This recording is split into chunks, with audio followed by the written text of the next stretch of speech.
What's up, YouTube? It is your boy JB, and we are here today with the review for Love and Hip Hop Miami Season 4, Episode 9. The episode is titled Show Up and Show Out. Honestly, you guys, this wasn't like a bad episode. I have to say it. It wasn't a bad episode. So, before we get into the review, if you guys are watching this video or any other review on the channel and are not yet subscribed to the channel, then I'm going to need you guys to just do me a big, huge favor and hit that subscribe button, hit that like button, share the video, and with that out the way, without further ado, you guys, let's go ahead and discuss Love and Hip Hop Miami, shall we?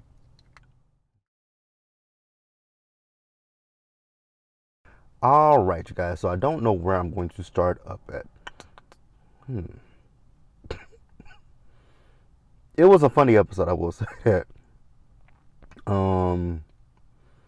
Let's see, where are we gonna start? Let's start up with Ray and Pranky, right?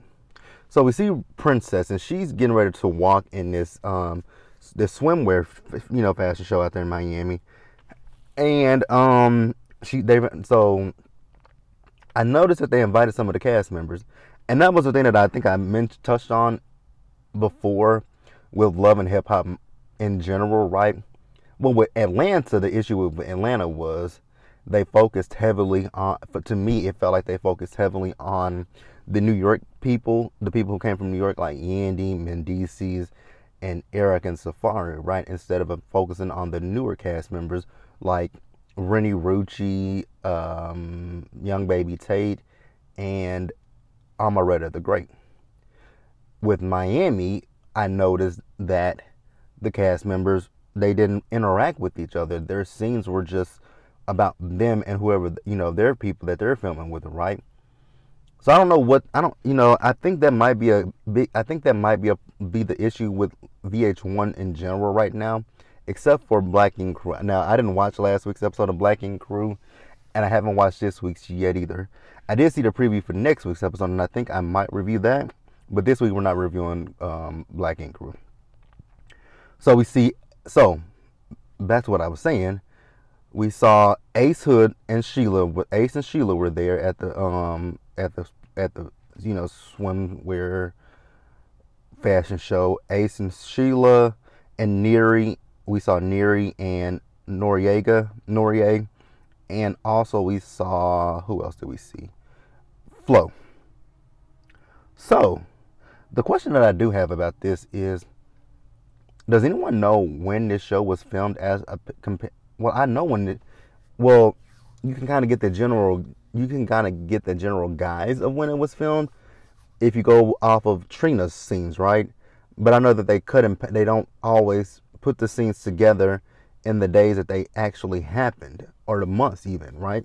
So I'm wondering, when did Neri and Nori film this show in conjunction with being on Marriage Boot Camp Hip Hop Edition? I just wonder, right? So we see Ray J. So Ray J is inviting Sheila and Ace out, right, with them, inviting them over to the house, and then inviting them out because you guys remember Ray J said that he and Pranky needed more married friends. But we also know the situation is going on with them present day, when he was just in the hospital. He's just in the hospital, and he also filed for divorce for the third time. I'm so sick of those two. So Flo and Ray J, they're supposed to be working on this song called Sak Bousé. Is that how it's pronounced? Is that how you say it? Sak Bousé? Sak Basse. Not Bousé. Sak Basse Maboule. Is that how they say it? I'm not, I think that's how they say it. Sak Basse Maboule. So that's that, right? So then we get this double date with Ray and Pranky, as well as Ace and Sheila, right? So at this point, Ray and Pranky have not spoken in days, because Pranky said that she went home and there's, Ray J was supposed to be doing business, but then there's this woman in her house with her tits out. Now, as much as Princess does get on my nerves, I don't blame her for feeling that way, right? I walk in my home, and yes, you're probably doing business, but why is your business partner in our home with her breast out? That's not business. So no. So Sheila and even Ace, defended Princess. And Rachel was like, "What's up, fam? Like, this supposed to be a double date, but it feels like it's it feels like it's a 3 against 1." Well, Ray J, you're wrong. So Sheila and Princess, they go off and talk, right? So they talk about, I forget what the curvy. It's 3 C's. It's curvy, curly, something. I forget what Sheila's business is called. But Sheila is telling Pranky about this retreat that she's gonna have, and she's inviting her on it, right? Is that the last of Ray and Princess? It is. So we're gonna move on.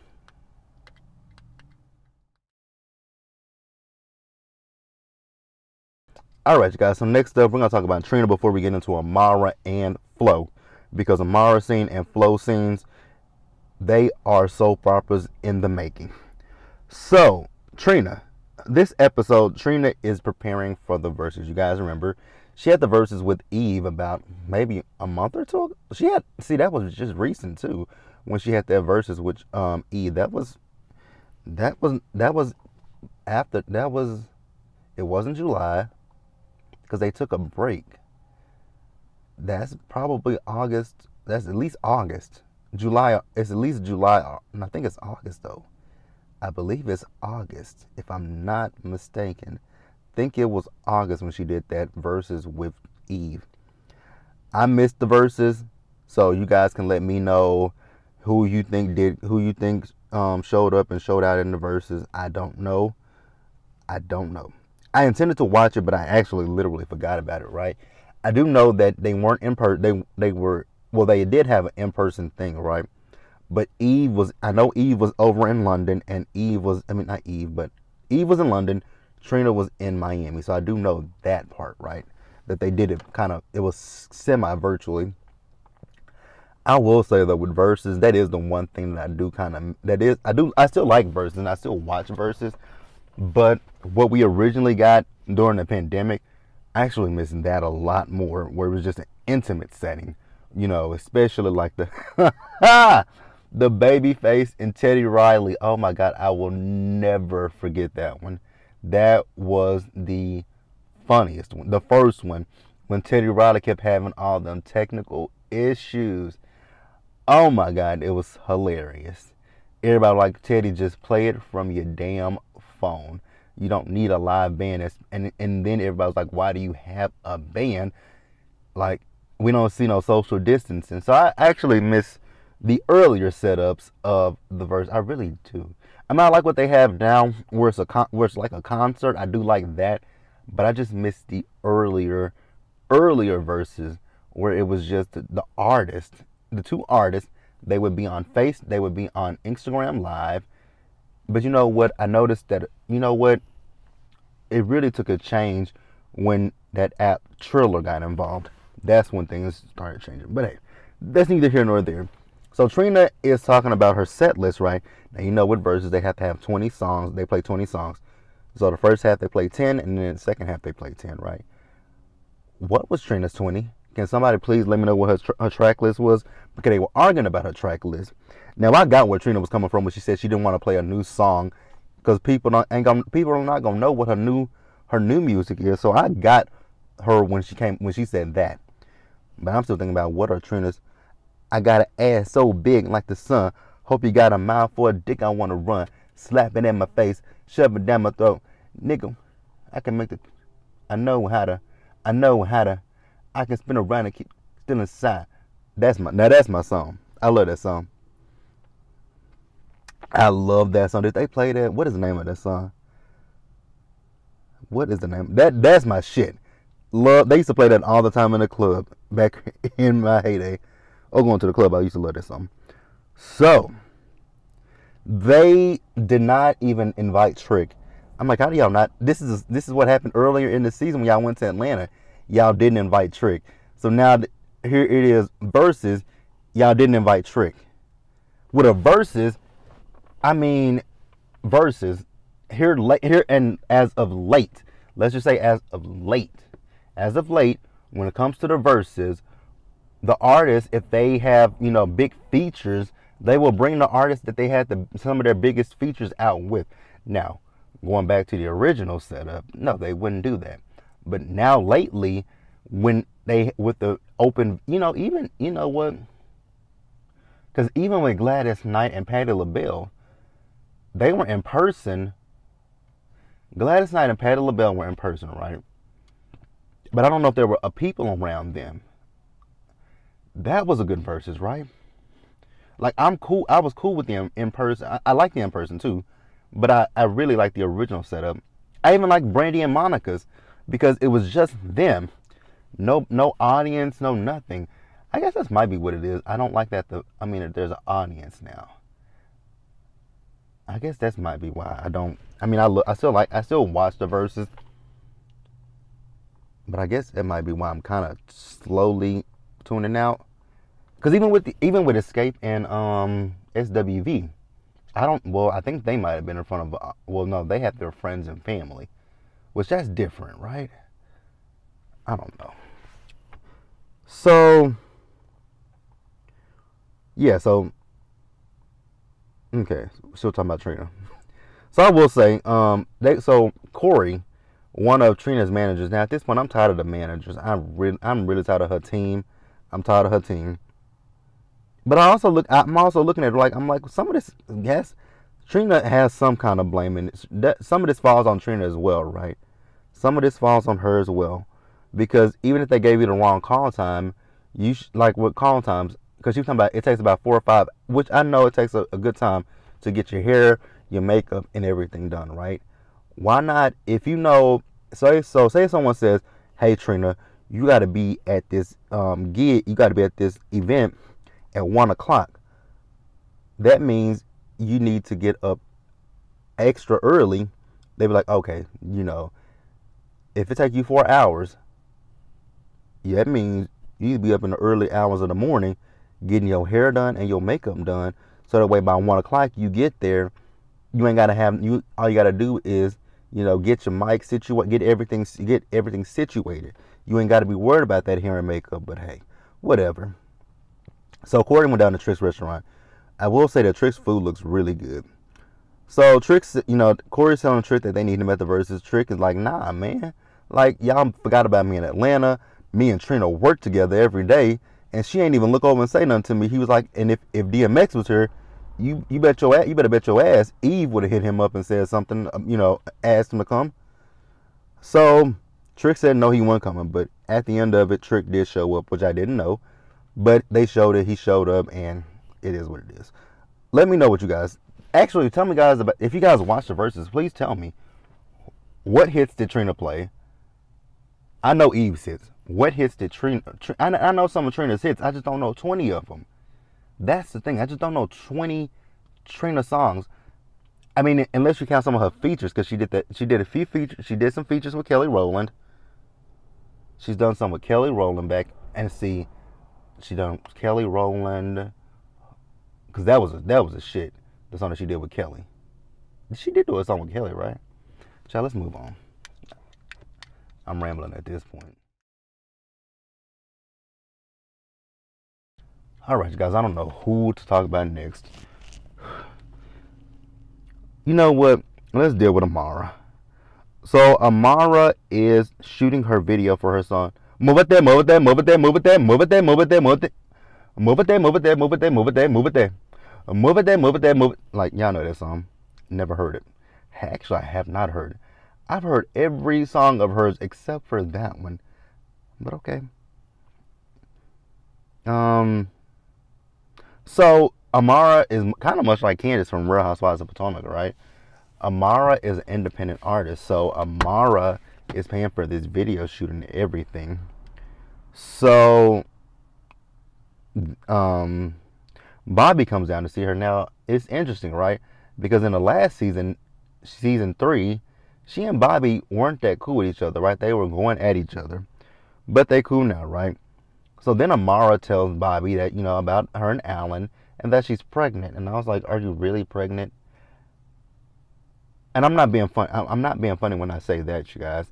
The reason that I say, is she really pregnant, is because I follow Amara on Instagram, and I don't know when this filmed, but I follow her on IG, unless she had a miscarriage, which I think that might be what's coming up next week, right? Because I was like, she's pregnant.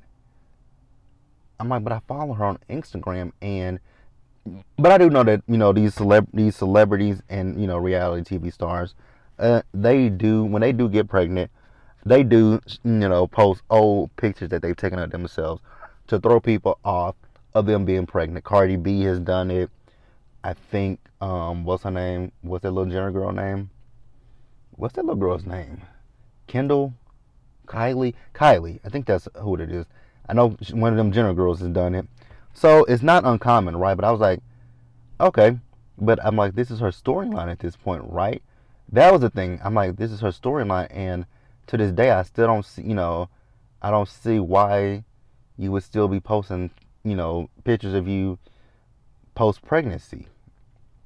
So I'm wondering if maybe she had a miscarriage. And if so, that's really sad, right? So she's worried about her career, and she's worried about what she'll, when she'll tell her mom. Yo, mama's gonna have to suck it up. Like, shit, you got pregnant. It is what it is. Like, it ain't much she can do. So then Amara talks to her mom, and her mom said to her dad, told her that she was pregnant. And I'm like, well, Amara told his big mouth ass not to tell you, but I see he can't hold water, huh? So her mom is upset saying that she doesn't have a stable partner to raise a child. I'm like, okay, I guess I can see what she's saying, right? Y'all both live in two different places, right? He's in DR, you're in Miami. So y'all got to figure out what to do, right? Are you going to live in Miami? Or are you going to live in DR? Like, y'all got to figure that part out. So I got that part. So Amara says that she hasn't told Alan yet. And her mom is worried about, her projects. She's acting, she's doing this. What about her projects? I mean, it's not a big deal, right? It's really not. It's not that big of a deal because there have been plenty of actresses that have been pregnant on television and they don't even write it as part of their storyline.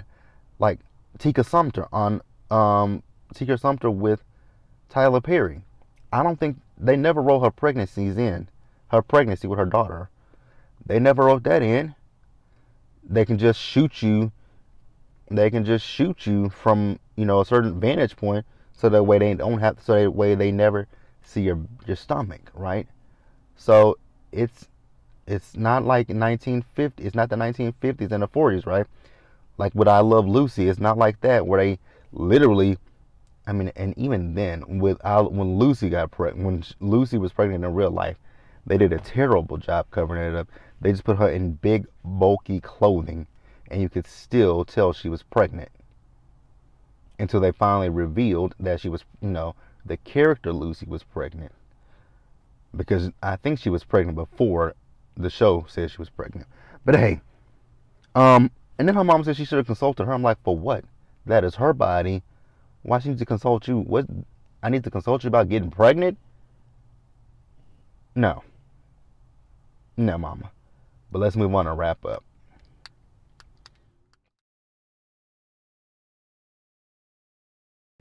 And then lastly, let's talk about Flo and Marlon. I don't know what the hell. So Marlon decided to meet up with that woman. What's her name? I don't forgot what the hell her name was. Debbie.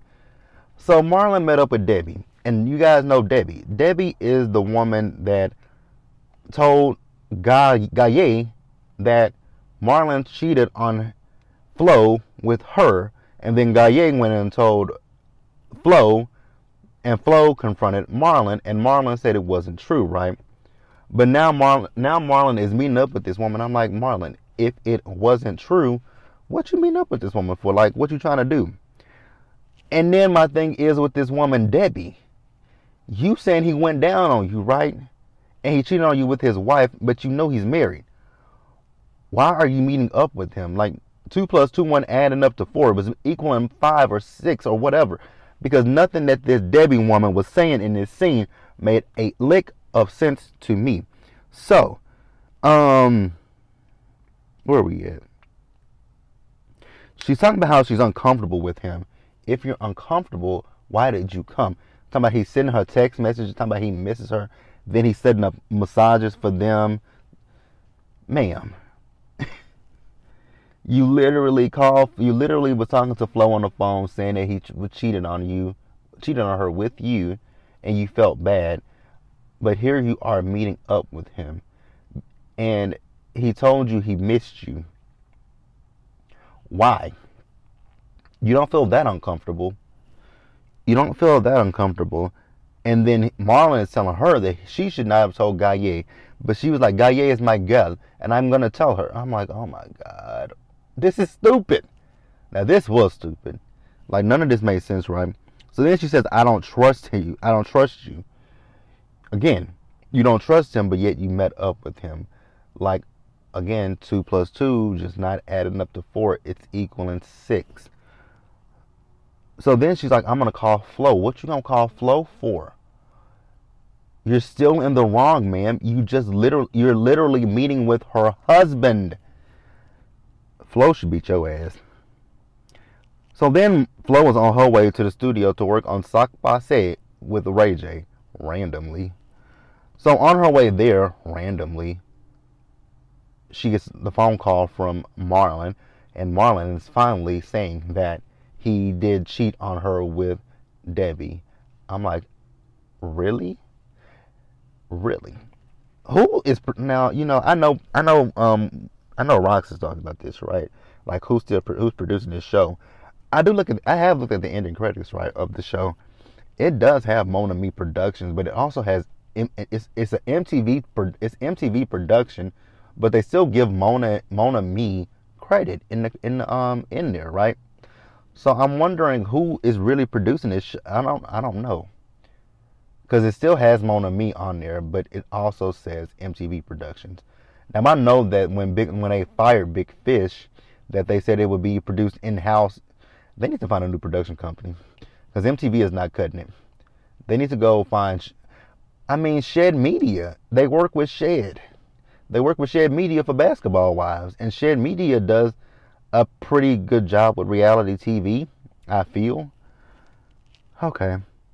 Now, Gaye, not Gaye, but Flo. I don't know. So, Flo is just down at the girl. It's a stark comparison, right? Remember the first time when Gaye told her about this situation, she went to the studio with that producer, and she was, flirting with him and grinding on him, and she was doing the music.